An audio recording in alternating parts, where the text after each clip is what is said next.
Vamos a saludar en este punto a Narciso Michavila, que es responsable del Gabinete de Análisis Demoscópicos de GAT3. Narciso, bienvenido, buenas noches. Muy buenas noches. Teníamos interés en hablar contigo porque existe la percepción de que el caso Pujol está afectando y mucho, digamos que, a ese espíritu independentista en el que había derivado el nacionalismo catalán. Pero es solo una percepción y por eso queríamos preguntarte si vosotros en GAT3 tenéis ya datos que demuestren precisamente eso, que se ha desinflado las ansias independentistas en Cataluña.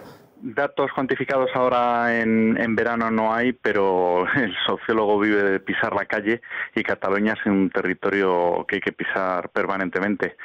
Por lo tanto, o sea, sin que haya datos de encuesta, pero sí que es verdad que notamos que en la sociedad catalana había ya un hartazgo de esa división de Cataluña con el resto de España y que eso ha puesto muy en evidencia que los catalanes ven que sus políticos han desviado totalmente la atención en estos años a luchar contra lo que no eran los problemas de los catalanes, que está en la economía, está en el empleo, está en los servicios públicos, la sanidad, la educación, y claro, cuando ya encima han sabido que gran parte de toda esta deriva que parte del 11 de septiembre de hace 2 años, se va a cumplir ahora mismo, el 11 de septiembre del 2012 es cuando el señor Mas se lanza con toda la maquinaria institucional a llenar las calles de Barcelona, y a partir de ese momento convoca unas elecciones que piensa que va a ganar con mayoría absoluta y no solo no gana, sino que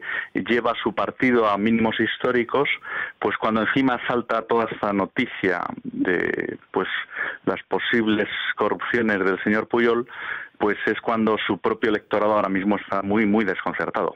Bueno, hace 30 años, el señor Pujol se envolvió en la señera, en la bandera, para decir lo de la investigación de banca catalana es un ataque contra Cataluña.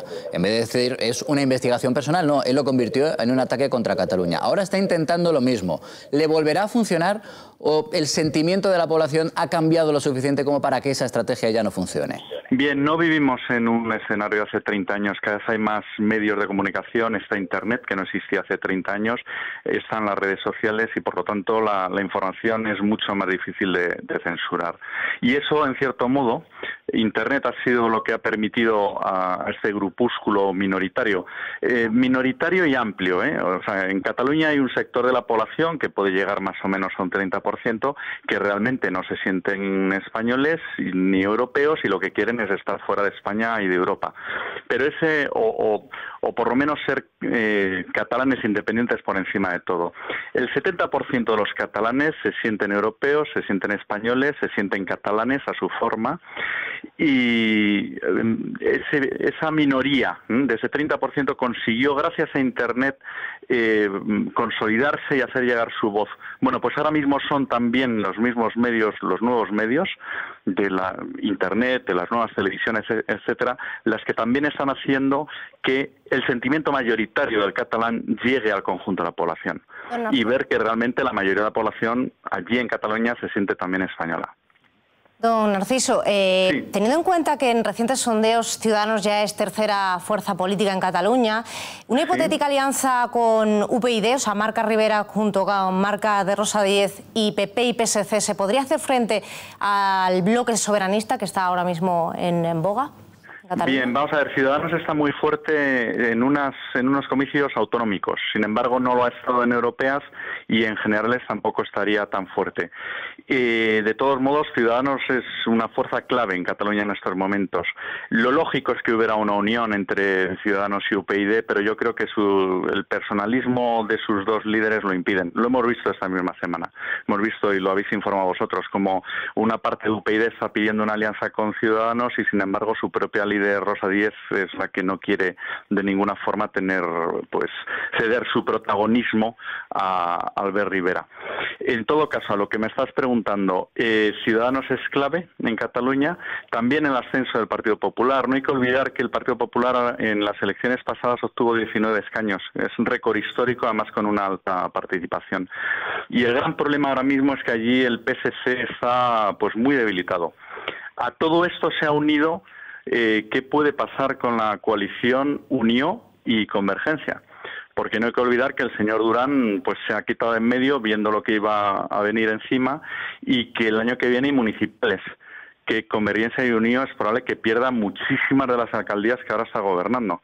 Porque llegó, ¿sí? Sí, no, digo que ahora que estamos haciendo cálculos electorales, y ya que abusamos un poquito de tu confianza, precisamente quería preguntarte por el siguiente asunto del que vamos a hablar, que es esa reforma electoral que ahora plantea el gobierno de Mariano Rajoy, pero que en 2004 también aparecía en el programa electoral del Partido Socialista. El Partido Socialista, que en cambio ahora ha girado, un giro copernicano, dice que esa reforma electoral, para que gobierne la lista más votada, es un golpe de autoritarismo, es un recorte de la democracia. Entonces, ¿en qué quedamos? ¿Qué es más democrático? ¿Que gobierne un alcalde, por ejemplo, que obtiene un 49% de los votos, o que gobierne un alcalde que apenas alcanza el 10, el 12, el 13% de los votos? ¿Por qué ha pasado? En España ha habido alcaldías que se las ha llevado eso, un candidato que apenas obtuvo un 13% de los diputados o de los votos, mientras que quien había ganado las elecciones al borde de la mayoría absoluta se iba a la oposición. ¿Qué es más democrático? Bueno, ¿en qué consiste esa reforma electoral que plantea ahora el gobierno, Mariano? Pues el presidente Mariano Rajoy está dispuesto a cambiar la ley electoral y que gobierne siempre el partido más votado en las elecciones. El presidente del Gobierno desoye así el consejo del secretario general de los socialistas, Pedro Sánchez, dispuesto a mantener la ley electoral tal y como está. Rajoy quiere imponer que el alcalde más votado en las próximas municipales sea quien gobierne. Según publica el diario El Mundo, el Ejecutivo español considera que será una medida bien recibida por los ciudadanos. Bueno, pues Narciso, esas son las dos preguntas. Primero, ¿cuánto cambiaría en esas próximas elecciones autonómicas y municipales el mapa político en España con esa reforma? Y la segunda, ¿será bien recibida esa reforma por los ciudadanos? Bien, respondo primero la segunda. Es una demanda ciudadana. O sea, los ciudadanos están reclamando que haya una renovación democrática y que, por lo tanto, se implante no solo esa medida, que puede ser discutida y que, además, el mero hecho de que sea un candidato el que tenga un voto más que el resto no debería convertirle en alcalde. Evidentemente, sí tiene poco apoyo. Pero lo que nadie entiende son esos pactos, a veces, contra natura o un poco la estrategia que cuando llegó Zapatero enterró las promesas electorales anteriores de buscar estabilidad y su objetivo fue el cordón sanitario y poder incluso, pues lo vimos en el caso, por ejemplo, de Cantabria, como con tal de que no gobernara el Partido Popular, que estuvo al borde de la mayoría absoluta, le dio la presidencia al señor Miguel Ángel Revilla, que fue la tercera fuerza más votada.